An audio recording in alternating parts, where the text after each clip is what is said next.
बिस्मिल्लाहिर्रहमानिर्रहीम। अस्सलाम वालेकुम dear students, welcome to YouTube channel. Start करने जा रहे हैं एक्सरसाइज 3B क्वेश्चन नंबर 8।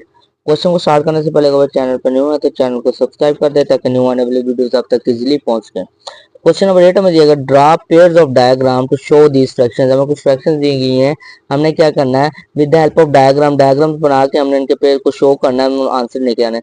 चलिए क्वेश्चन नंबर 8 को सॉल्व करते हैं। क्वेश्चन नंबर 8 का फर्स्ट पार्ट हमें दिया गया 1/5 ऑफ 1/2 और इसी तरह 1/2 और 1/5, मतलब 1/5 को 1/2 से मल्टीप्लाई करें या 1/2 को 1/5 से मल्टीप्लाई करें, आंसर सेम है। देखिए हम सॉल्व करते हैं इसको, हम इधर लिख देते हैं सोल्यूशन। अब इधर लिख देते हैं 1/5 और ये 1/2। ऑफ का क्या मतलब होता है मल्टीप्लाई। ये देखिए हमने डायग्राम बना दी, इसमें 5 बॉक्सेस बना दिए या 5 1 2 3 4 5 बॉक्सेस बना दिए। एक बॉक्स को हमने क्या कर दिया शेड कर दिया, कलर कर दिया। इसी तरह हमने यहाँ पे 2 बॉक्सेस बनाए हैं, एक डायग्राम के 2 पार्ट्स कर दिए, 1 और 2। एक पार्ट हमने शेडेड कर दिया, एक पार्ट हमने ब्लैंक छोड़ दिया। अगर इनको मल्टीप्लाई करेंगे 1 1 जार क्या आएगा 1, 5 2 जार 10, 1/10। अब हमने शेप बना के इसको डायग्राम बना के शो करना है, तो डायग्राम बना दी, 10 पार्ट्स कर दिए, 10 बॉक्सेस बना दिए और 1/10 है 1। इसका मतलब क्या, एक बॉक्स शेड किया तो हमने एक शेड कर दिया, बाकी 9 एम्प्टी छोड़े। इसी तरह अगर हम देखें 1/2, ये देखिए अब लिख देते हैं 1/2। ऑफ का क्या मतलब होता है मल्टीप्लाई 1/5। 1/2 को 1/5 से मल्टीप्लाई करेंगे क्या है 1 1 जार 1, 5 2 जार 10। सेम वैसे वही शेप हमें अगेन दोबारा मिल गई। ये देखें एक पार्ट हमने शेड कर दिया और 9 पार्ट्स हमने एम्प्टी छोड़ दिए। इस तरह पार्ट है हमारा कंप्लीट हो गया। सेकंड पार्ट की तरफ, सेकंड पार्ट हमें दिया है 1/2 ऑफ 1/3 एंड 1/3 ऑफ 1/2। तो फर्स्ट पहले हम इस पार्ट को सोल्व करते हैं, हम इधर लिख देते हैं। अब देखो 1/2 है तो मैंने क्या किया, ये एक शेप बना दिया, उसको 2 पार्ट्स कर दिया, एक पार्ट शेड कर दिया, एक पार्ट एम्प्टी, और मल्टीप्लाइड बाय 1। ऑफ का क्या मतलब होता है मल्टीप्लाई 1/3।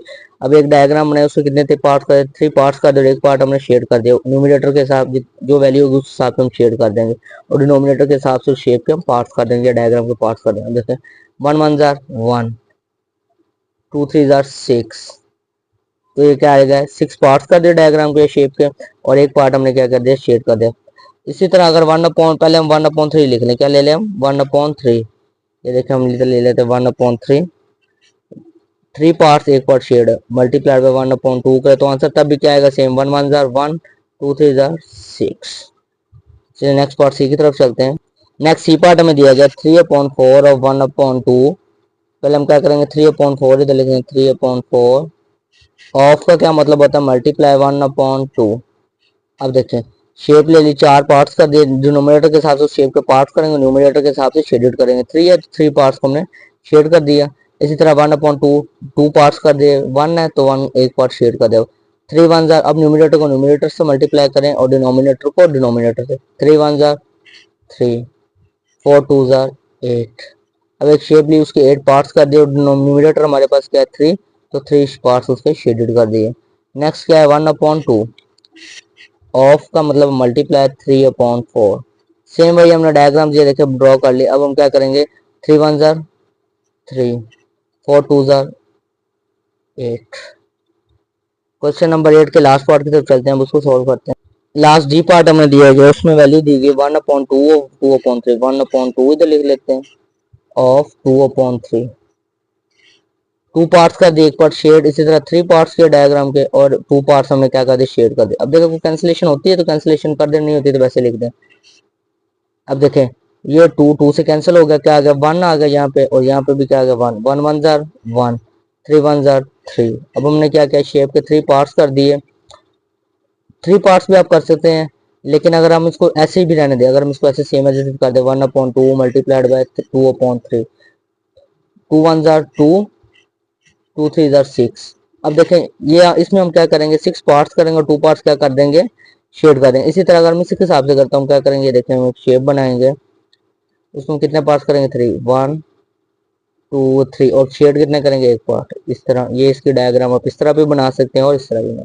नेक्स्ट इसका जो वैल्यू वो है हमारे पास 2/3 अगर हम पहले लिख लें और 1/2 बाद में लिखें, तब भी आंसर क्या आएगा same 2 1 jar 2, 3 2 jar 3, 2 1 jar 2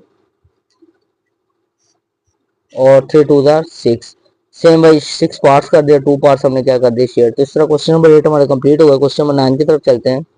question number 9 हमें दिया गया right statements to match these diagram. Statement क्या करनी, स्टेटमेंट हमने वो स्टेटमेंट लिखनी है जिसकी मदद से ये डायग्राम रिप्रेजेंट हो जाए, जो डायग्राम को या मैच कर दे। अब देखो ये शेप है, इसमें कितने पार्ट्स हैं, 1 2 3।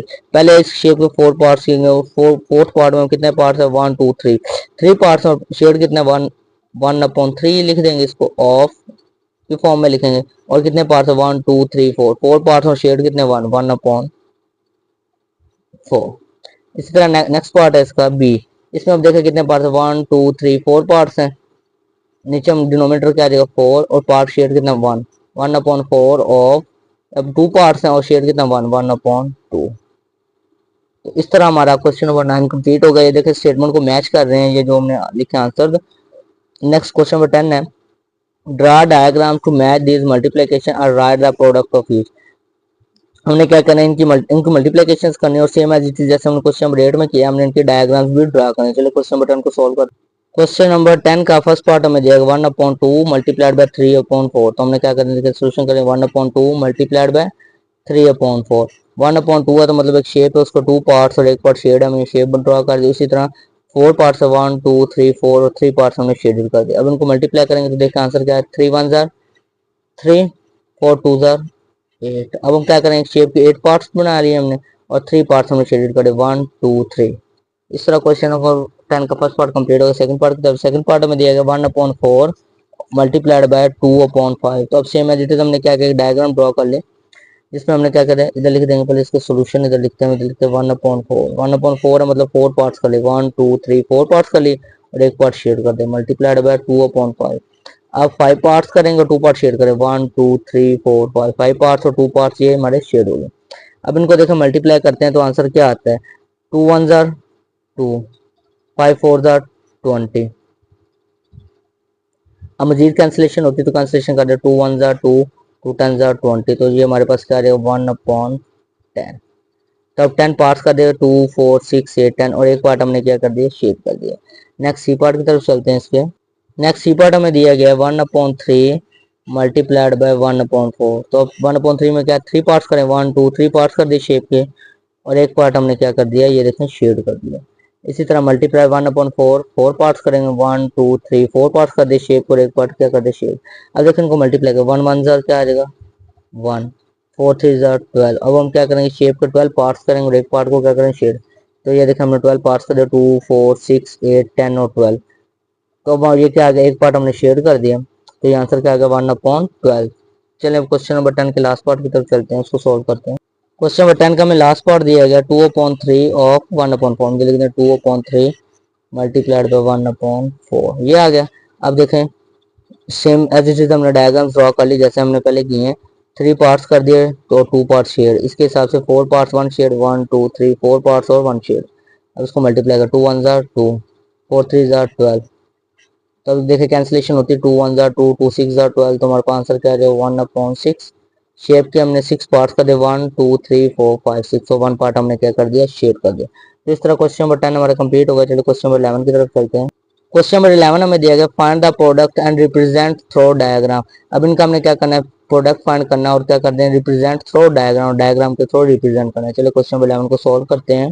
क्वेश्चन नंबर 11 का फर्स्ट पार्ट दिया 1/5 मल्टीप्लाइड बाय 2/3, तो लिख दे 1/5 मल्टीप्लाइड बाय 2/3। अब हम क्या करेंगे, डायग्राम ड्रॉ करेंगे जिसके 5 पार्ट। तो देखो मैंने डायग्राम पहले ड्रॉ की, 5 पार्ट कर दिए, 1 2 3 4 5 और एक पार्ट शेड करें। इसी तरह 3 पार्ट्स करेंगे, डायग्राम को 2 शेड करेंगे, 1 2 3 पार्ट्स और 2 शेड। इनको मल्टीप्लाई करते हैं, कैंसिलेशन होती क्रॉस तो कर देनी होती तो ना करें। 2 1 जार 2, 3 5 जार 15। अब क्या करेंगे, डायग्राम लेंगे उसके 15 पार्ट्स करेंगे, डायग्राम लेके 15 पार्ट्स करें, 1 2 3 4 5 6 7 8 9 10 11 12 13 14 15 और कितने पार्ट्स हमने शेड करने हैं, 2 पार्ट्स। तो मैंने ये 2 पार्ट्स शेड कर दिए। इसका इस तरह हमारा फर्स्ट पार्ट कंप्लीट हो गया। सेकंड पार्ट बी की तरफ चलते हैं। नेक्स्ट बी पार्ट हमें दिया गया 1/6 ऑफ मल्टीप्लाइड बाय 4/5, लिख दें 1/6 मल्टीप्लाइड बाय 4/5। अब देखें इनको मल्टीप्लाई करें उसको। इसी तरह हमने डायग्राम ड्रा किए हैं, 1 2 3 4 5 6, इसके अकॉर्डिंग हमने डायग्राम ड्रा किया, उसके 6 पार्ट्स के और एक पार्ट शेयर कर दिया। इसके अकॉर्डिंग डायग्राम ड्रा की, 5 पार्ट्स के, 1 2 3 4 5 और 4 पार्ट्स शेयर कर दिए। अब इनको मल्टीप्लाई करते हैं, 4 1 जार 4। अब देखें कैंसिलेशन होती है तो कैंसिलेशन भी आप कर सकते हैं, 2 2 जार 4, 2 3 जार 6। क्या आ जाए, 1 को 2 से मल्टीप्लाई करेंगे क्या आ जाए 2, 5 3 जार 15। अब हमने क्या किया, डायग्राम ड्रॉ की, 15 पार्ट्स कर दिए और 2 पार्ट्स उसके शेयर कर दिए। तो ये देखें हमने 2 पार्ट शेयर किए हैं और बाकी 13 पार्ट्स इसके वैसे हैं। चलिए अब इसके नेक्स्ट पार्ट सी की तरफ चलते हैं। नेक्स्ट सी पार्ट हमें दिया गया 1/3 मल्टीप्लाइड बाय 3/5 में देखते हैं 1/3 मल्टीप्लाइड बाय 3/5। अब देखें इसकी कैंसिलेशन होती है तो कैंसिलेशन कर दीजिए, 3 1 जार 3 3 1 जार 3, तो क्या आ जाएगा हमारे पास 1 1 1 1 जार 1 5 1 जार 5। तो इसके 1/3 के अकॉर्डिंग हमने डायग्राम ड्रा कर लिया और 3/5 के अकॉर्डिंग डायग्राम ड्रा कर लिया। आंसर क्या आएगा 1/5, तो 5 पार्ट्स कर दिए 1 2 3 4 5 और एक पार्ट हमने क्या कर दिया, शेड कर दिया। चलें क्वेश्चन नंबर 11 के लास्ट पार्ट की तरफ चलते हैं, अब उसको सॉल्व करते हैं। लास्ट पार्ट में दिया 1/8 ऑफ मल्टीप्लाइड बाय 2/3। हम लिख देते सोल्यूशन 1/8 मल्टीप्लाइड बाय 2/3। अब हम क्या करेंगे, डायग्राम ड्रा करेंगे और 8 पार्ट्स उसके करेंगे और एक पार्ट शेयर कर देंगे। जैसे डायग्राम ड्रा की उसके 8 पार्ट्स करेंगे 1 2 3 4 5 6 7 8 और एक पार्ट हमने क्या कर दी, शेयर। इसी तरह 3 पार्ट्स करेंगे डायग्राम को, 2 शेयर करेंगे 1 2 3 पार्ट्स और 2 शेयर कर दिए। अब इसको सॉल्व करते हैं। कैंसिलेशन देखें, क्रॉस होती तो कर दे, नहीं होती तो वैसे कर देखो 2 1 जार 2 2 4 जार 8 1 1 जार क्या आंसर आ जाएगा, 1 1 जार आंसर आ जाएगा 1 3 4 जार 12। तो 1/12 आ गया। एक पार्ट शेप बनाया हमने, ड्रॉ किया, उसके 12 पार्ट्स कर दे 1 2 3 4 5 6 7 8 9 10 11 12 और एक पार्ट हमने क्या कर दिया, शेयर कर दिया। तो इस तरह क्वेश्चन नंबर 11 हमारा कंप्लीट हो गया। चलिए क्वेश्चन नंबर 12 की तरफ चलते हैं। क्वेश्चन नंबर 12 हमें दिया गया है फाइंड द प्रोडक्ट्स। हमें कुछ फ्रैक्शंस दिए, इनको सॉल्व करके इनका प्रोडक्ट फाइंड करना है। तो चलिए क्वेश्चन नंबर 12 को सॉल्व करते हैं। क्वेश्चन नंबर 12 का हमें फर्स्ट पार्ट दिया गया है, पार्ट 1/9 मल्टीप्लाइड बाय 2/3। हम लिखते हैं 1/9 मल्टीप्लाइड बाय 2/3। तो इसको सॉल्व करेंगे 1 2 जार मतलब न्यूमिनेटर को न्यूमिनेटर से मल्टीप्लाई करें, डिनोमिनेटर को डिनोमिनेटर, क्योंकि क्रॉस कैंसिलेशन हो रही है। 1 3 पे भी नहीं कट हो रहा, 2 9 पे भी नहीं हो रहा, तो 1 मल्टीप्लाइड बाय 2 9 मल्टीप्लाइड बाय 3। तो 1 2 जार 2 आ जाएगा, 9 3 जार 27, तो ये आ जाएगा 1 2 जार 2 9 3 जार 27, तो 2/27 हमारे पास आंसर आ गया। चलिए इसके नेक्स्ट बी पार्ट की तरफ चलते हैं। नेक्स्ट बी पार्ट हमें दिया गया है 1/5 मल्टीप्लाइड बाय 7/8। अब इनको सॉल्व करेंगे। अब देखिए कैंसिलेशन नहीं हो रही तो क्या करेंगे, न्यूमिनेटर को न्यूमिनेटर से मल्टीप्लाई, डिनोमिनेटर को डिनोमिनेटर से। 1 मल्टीप्लाइड बाय 7 और 5 मल्टीप्लाइड बाय 8। 7 1 जार 7 5 8 जार 40, तो 7/40 हमारे पास क्या आ गया, आंसर। नेक्स्ट पार्ट हमें सी पार्ट दिया गया 1/8 मल्टीप्लाइड बाय 5/6। तो देखें यहाँ पे 8 है, यहाँ पे 5 है, ये इवन नंबर, ये ऑड है, इधर भी इवन है, ये ऑड है, तो ये कैंसिलेशन नहीं होती, क्रॉस कैंसिलेशन। तो मल्टीप्लाई करेंगे अब इनको, 1 को मल्टीप्लाई करेंगे 5 के साथ और 8 को 6 के साथ। 5 1 जार 5 8 6 जार 48 5/48 हमारे पास आंसर आएगा। नेक्स्ट पार्ट की तरफ चलते हैं। नेक्स्ट पार्ट हमें दिया गया 3/4 मल्टीप्लाइड बाय 5/12। अब देखो वो कैंसिलेशन हो रही है, तो 5 4 पे नहीं कैंसिल हो रहा, 3 4 4 12 कैंसिल हो रहा है, 3 1 जार 3 3 4 जार 12, हमारे पास क्या आ जाएगा 1/3 मल्टीप्लाइड बाय 5/4। तो अब इनको मल्टीप्लाई कर दें, 1 को 5 के साथ और 3 को 4 के साथ। 1 5 जार हमारे पास क्या आ जाएगा 5 3 4 जार 12, तो 5/12 हमारे पास आंसर आ गया। नेक्स्ट सी पार्ट हमें दिया गया 1/11 मल्टीप्लाइड बाय 3/4। तो कैंसिलेशन देखें हो रही कि नहीं हो रही, तो मल्टीप्लाई कर देंगे। 1 को मल्टीप्लाई करेंगे 3 के साथ और 11 को क्या करेंगे 4 के साथ। 1 3 जार 3 11 4 जार 44। चलिए अब क्वेश्चन नंबर 12 के लास्ट पार्ट की तरफ चलते हैं, उसको सॉल्व करते हैं। क्वेश्चन नंबर 12 का लास्ट पार्ट हमें दिया गया 1/5 मल्टीप्लाइड बाय 7/8। देखिए कैंसिलेशन हो रही नहीं हो रही, तो मल्टीप्लाई कर देंगे। 1 को मल्टीप्लाई करेंगे 7 के साथ और 5 को करेंगे 8 के साथ। 7 1 जार क्या आ जाएगा 7 5 8 जार 40। इस तरह क्वेश्चन नंबर 12 हमारा कंप्लीट हो गया। उम्मीद करता हूँ आपको समझ आ चुकी होगी। किसी क्वेश्चन में प्रॉब्लम हो तो कमेंट सेक्शन में कमेंट लाजमी करें। Thanks for watching the video. अपना ख्याल रखिएगा। अल्लाह हाफिज़।